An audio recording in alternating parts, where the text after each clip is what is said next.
dei Dreamer, anticipazioni del 24 agosto. Sanem vuole dimenticare per sempre Jeanne. In questa puntata Sanem scopre da JJ, che a sua volta è stato informato da Gulitz, che la festa è stata organizzata da Jeanne per celebrare il suo compleanno. Sanem è incredula, ma a settimo cielo si chiede se lui la perdonerà. Ma purtroppo Sanem non sa che i pettegolezzi di Gulitz sono errati. Nel frattempo nel quartiere si profila una gara tra Esun, la madre di Muzaffer, e Mekibè. Mekibè chiede l'aiuto di Sanem per la sua candidatura alle elezioni e Sanem chiede aiuto a JJ.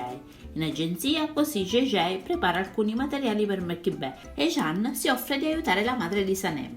JJ propone ad Eren di dire a Jeanne che è il compleanno di Sanem, ma la donna non glielo permette. L'indomani tutti si riuniscono in salotto e fanno gli auguri a Sanem. Con la famiglia Edin ci sono anche Ayan e Osman, che hanno portato una piccola torta per festeggiare Sanem.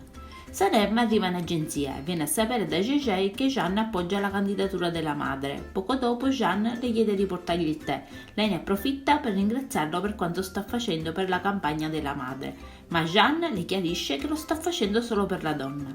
Sanem è poco convinta e crede che lui non voglia esternare i propri sentimenti nei suoi riguardi.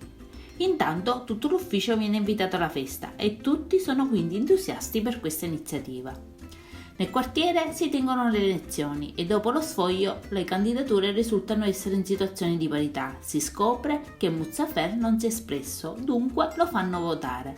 La madre è sicura di avere la vittoria in tasca, ma Muzaffer vota per Mekibè.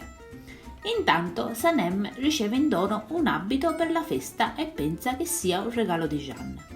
Alla sera si tiene la festa, arriva Sanem nel suo abito blu elettrico e guarda Jeanne, convinta che sia lui l'autore di tutto, ma Fabri si fa avanti e le fa il baciamano. Appare subito evidente la gelosia di Jeanne. Fabri la mette al centro dell'attenzione e comunica agli intervenuti che si tratta di una festa di compleanno a sorpresa proprio per lei, mostrandosi soddisfatto per il fatto che la ragazza abbia indossato il vestito che le ha regalato.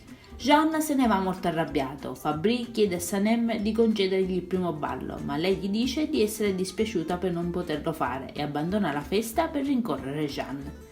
Sanem raggiunge Jeanne e gli dice che pensava che fosse stato lui a organizzare la festa, così come pensava che il vestito fosse un suo regalo. Jeanne le dice che non gli importa ciò che fa e che lei e Fabri, per quanto li riguarda, possono essere amanti e quindi non gli deve nessuna spiegazione.